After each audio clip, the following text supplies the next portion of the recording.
안녕하세요. 무스카르닉 리셉터 아고니스트에 대해 발표할 19학번 김수현이라고 합니다.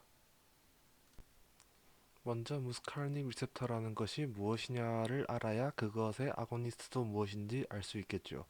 무스카르닉 리셉터는 아세틸콜린의 리셉터의 한 종류입니다. 아세틸콜린의 리셉터는 부교감 신경의 신경절이나 뉴로머스큘러 정션, 뇌에 작용하는 아세틸콜린, 즉 신경철단 물질의 수용체인데 무스카르닉 리셉터는 이 아세틸콜린 리셉터 중에서 무스카린이라고 하는 물질에 특이적으로 결합하는 수용체를 일컫는 말입니다. 반대되는 개념으로 무스카린보다 니코틴을 특이적으로 결합하는 니코티닉 리셉터가 존재합니다. 아래를 보시면 아세틸콜린과 무스카린의 구조식을 알 수 있습니다. 무스카린 리셉터의 아고니스트는 크게 두 그룹으로 나뉩니다. 아세틸콜린과 몇몇 신세틱 에스터들을 포함하는 콜린 에스터들과 필로카르핀, 무스카린, 아르콜린 등 천연 콜린 자극성 알칼로이드와 그 코제놀들이 그것들입니다. 그림을 보시면 가장 왼쪽 위에 존재하는 아세틸콜린, 그 오른쪽에 아세틸콜린의 메틸기가 하나 붙어 베타 아날로그가 된 메사콜린, 그 오른쪽에 아세틸콜린의 아미노기가 붙은 카보콜, 그리고 맨 왼쪽 아래에 카바콜의 베타 아날로그인 베사네콜을 볼 수 있습니다. 이렇게 신세틱 콜린에는 여러 가지 종류가 존재하지만 임상적으로 사용되는 것은 메사콜린, 카바콜, 베사네콜린 뿐입니다. 먼저 메사콜린의 특징을 살펴보면 메사콜린은 아세틸콜린의 베타 메틸 아날로그인데요.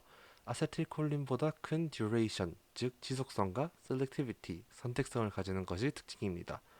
지속성이 큰 것은 여기 보시면 메틸기가 하나 붙은 덕분에 콜린 에스터레이스에 대한 저항성이 높여져 분해되기까지 시간이 늘어났기 때문이고, 셀렉티비티가 높은 것은 무스카르닉 리셉터에 대한 반응성이 니코틴 리셉터에 대한 반응성보다 높기 때문인 것을 확인할 수 있습니다. 이러한 셀렉티비티의 특징은 심혈관계에서 더 두드러진다고 합니다. 카바콜과 백사네콜린의 경우 치환기가 없는 카보밀 에스터로 콜린 에스터레이스에 대한 거의 완벽한 저항성을 갖는 것이 특징입니다. 그래서 반감기가 길고 혈류가 적은 것으로도 잘 퍼져나갑니다. 카바콜은 무스카르닉 액티비티 외에도 니코티닉 액티비티 또한 나타내는 특징이 있는데, 이는 어토노믹 갱글리아 등에서 두드러지게 나타납니다.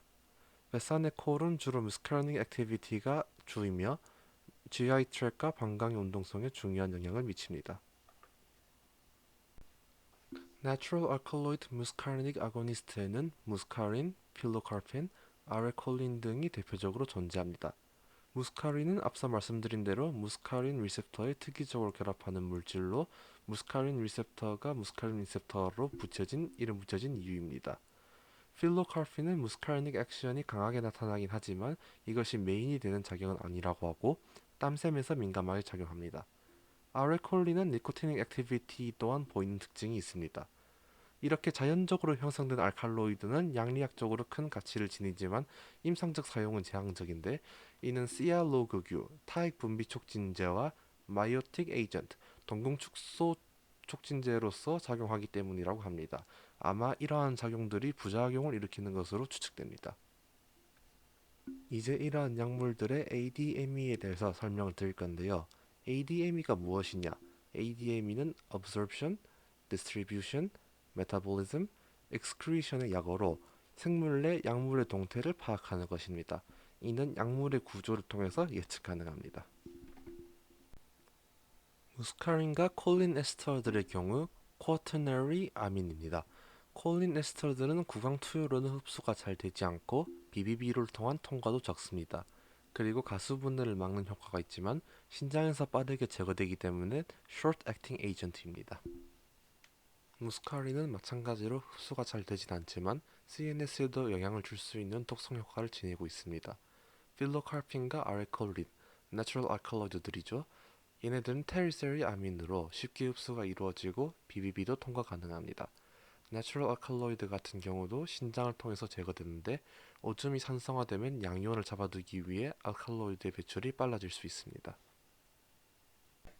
이런 무스카르닉 리셉터 아고니스트들은 유리너리 블리더와 제로스토미아의 치료, 브론키얼 하이퍼액티비티의 진단, 그리고 안과에서 마이오틱 에이전트, 즉 동공축소 유발제와 글라우코마의 치료에 사용됩니다. M1 아고니스트의 경우 알츠하이머 환자의 인지 능력 치료로 연구가 되고 있다고 하며 M2, M3 아고니스트의 경우 동물 실험에서 인지 능력에 영향을 준다는 것이 밝혀졌다고 합니다. 아세틸콜린의 경우 안과 시술에서 국부적인 동공축소를 유발시키기 위한 마이오틱 에이전트로 사용되며 1% 솔루션으로 눈에 주입됩니다. 메사콜린의 경우 브론키얼 에어웨이 하이퍼리액티비티를 진단하기 위해 사용됩니다. 0.9% NaCl을 희석시킨 것을 분말 형태로 흡입시키면 정상인과 환자 모두에게서 브론코스트릭션과 트라키오브론키얼 리시크레이션이 일어나게 되는데 천식 환자의 경우 그 정도가 일반인보다 심하고 폐활량이 줄어들게 됩니다. 이 방법은 천식의 주요 특징 중 하나라서 천식의 증상이 명확하게 나타나지 않을 때 진단을 위해 사용됩니다. 메사콜린은 베타 아드레너직 리셉터 안타고니스트를 섭취하고 있을 경우에 그 효과가 강하게 나타날 수 있습니다. 메사콜린은 과한 기도의 폐쇄, 심근경색증, 뇌졸중, 조절되지 않는 고혈압, 임신 등의 상황에서는 사용되어서는 안 되며 사용 시 긴급소생장치, 산소, 기관지 경련을 조치할 수 있는 약물들이 준비된 상태여야 합니다. 메사네콜의 경우 유리네리 트랙과 GI 트랙에 영향을 미치게 됩니다. 유리네리 트랙의 경우 유리너리 리텐션과 기질적인 막힘이 없는 방광의 부적절한 배출을 위해 사용되는데 부적절한 배출로는 수술 후의 유리너리 리텐션, 당뇨병성 자율신경병증, 만성의 저장성 또는 근원성 또는 신경성 방광 등이 존재합니다. 만성적으로 복용할 경우 10에서 50mg의 용량을 하루 3에서 4회 식전 한두 시간 전에 복용해야 합니다. 또 베사네콜은 GI 트랙에서 연동성과 운동성을 증가시키고 하부 식도 괄약권의 압력을 증가시키는 역할을 하게 됩니다. 그래서 수술 후 복부 팽창, 위무력증, 위마비, 무력장폐색증, 위식도 역류 등의 치료에 사용되었습니다만 최근에는 D2 아고니스트, 프로키네틱 에이전트 등 더 효과적인 약물이 존재하여 이것들을 사용합니다. 카바콜의 경우 글라우코마의 치료와 수술 중 마이오틱 에이전트로서 사용됩니다. 필로카파인의 경우 제로스토미아, 특히 머리 또는 목의 방사선 치료 후나 쇼그렌 신드롬이 연관된 경우에 사용됩니다. 쇼그렌 신드롬은 주로 여성에서 일어나는 침샘과 눈물샘 등의 분비에 이상이 생기는 질병인데 필로카핀을 처치하면 눈물샘에서의 분비가 촉진되고 삼킴이 용이해지며 구강에서의 수분 공급이 증가되면서 치료됩니다. 다만 부작용으로서 콜리너직 스티뮬레이션, 스웨팅 등의 증상이 나타날 수 있습니다. 필로카핀은 또 안과에서 글라우코마의 치료제와 마이오틱 에이전트로서 사용되기도 합니다.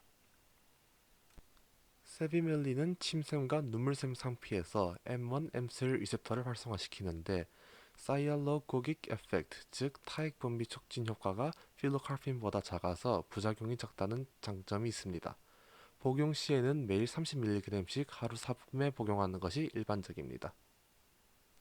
무스카르닉 리셉터 아고니스트에서의 대부분의 컨트라인디케이션, 프리커션, 어드버스 이펙트들은 무스카르닉 리셉터 자극에 의해 예상 가능한 결과들입니다.